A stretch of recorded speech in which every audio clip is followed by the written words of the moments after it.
sous-estimé comme on l'entend? Est-ce vraiment la réalité? Est-ce qu'il a sous-estimé l'existence d'un peuple ukrainien, d'une langue ukrainienne, d'une culture ukrainienne? Mais il les a pas sous-estimés, Il les méprisait? Il les a niés. Ah.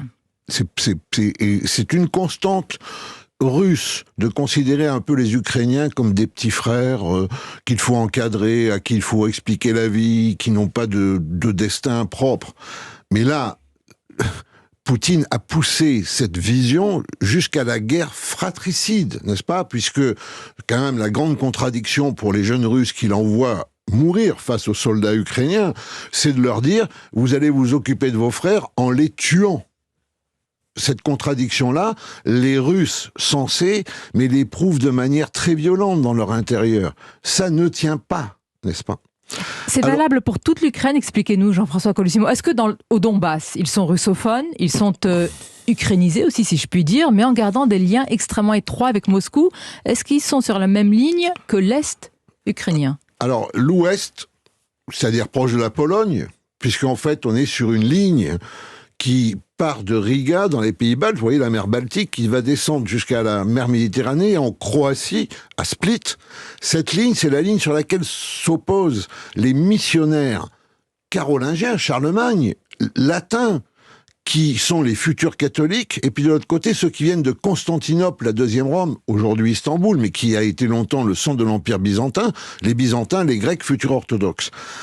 Ça va diviser l'Europe. Cette division, elle va jamais être surmontée jusqu'à aujourd'hui, sauf que peut-être Poutine est en train de nous aider à la surmonter, n'est-ce pas?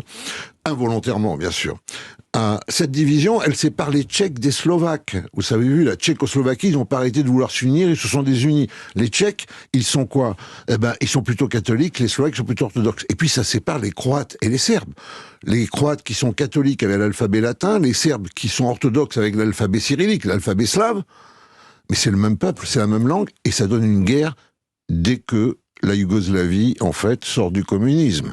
Donc, il y a des mémoires blessées des deux côtés, parce que selon le pivotement des empires, les orthodoxes étaient obligés de devenir catholiques, les catholiques étaient obligés de devenir orthodoxes. Cette ligne, elle passe par Kiev, donc vous avez un ouest qui est proche de la Pologne, qui est catholique, c'est le bastion des catholiques.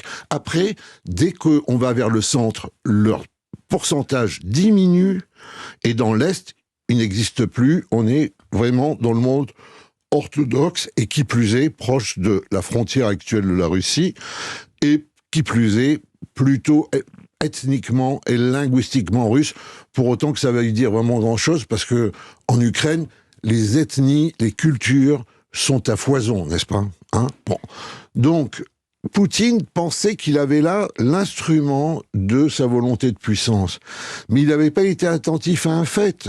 C'est que dans cette autre Europe, là, cette Europe orientale, cet autre Orient, cet autre Est, comme au Proche-Orient avec ses mosaïques. Mais de toute façon, les Grecs, ils avaient adhéré à l'Union européenne. Les Bulgares, ils avaient adhéré à l'Union européenne. Les Roumains, ils avaient adhéré à l'Union européenne. Et les Serbes veulent adhérer, les Monténégrins veulent adhérer. On parle là que de peuple orthodoxe, n'est-ce pas? Ce qui veut dire au passage que la fameuse théorie de Samuel Huntington sur le choc des civilisations ne fonctionne pas. Et pourquoi elle fonctionne pas? Alors déjà, bon, les musulmans ne sont pas d'accord avec Huntington, puisque le combat entre les chiites et les sunnites, ça donne pas une image d'un bloc, quand même. C'est le moins qu'on puisse dire, n'est-ce pas? Donc déjà, on voit bien qu'il y a une complexité du monde derrière les affichages d'étiquettes religieuses et les blocs slavo-orthodoxes que Huntington voyait comme le challenger du bloc occidental, c'est-à-dire l'Europe de l'Ouest et les États-Unis, ça ne marche pas plus. Tout est remis en cause. C'est pour ça que c'est passionnant, et je l'espère pour nos auditeurs, Jean-François Colosimo, de vous écouter ce matin.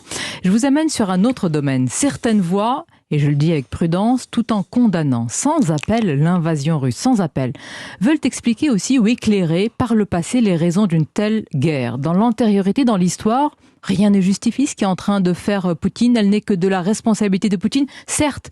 Mais est-ce qu'on peut s'interroger sur les ferments de cette guerre sans être du tout ni poutinophile, ni trouver des raisons ou des justifications à cette guerre? La question, c'est que, en fait, vous voyez, Poutine a préparé l'invasion par l'interdiction, l'arrestation, l'emprisonnement de toute voix dissidente en Russie. C'est une hécatombe.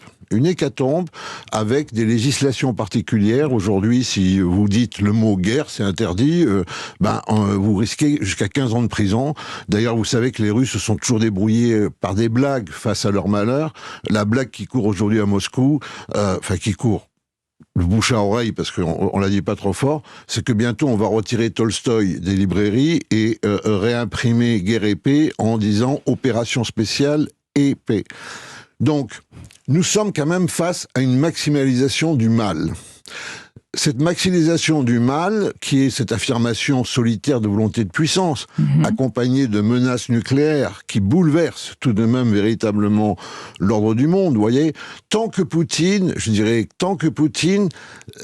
selon la théorie très russe de l'étranger proche, parce que sinon la Russie, c'est un espace vide, n'importe qui peut s'emparer de Moscou, Napoléon l'a fait, Hitler a failli le faire, donc les zones tampons, la Géorgie, la Crimée, bon, tout ça se passait quand même assez violemment, mais quand vous étiez un observateur froid, vous pouviez discerner des logiques, en tout cas les comprendre. Là, c'est totalement illogique.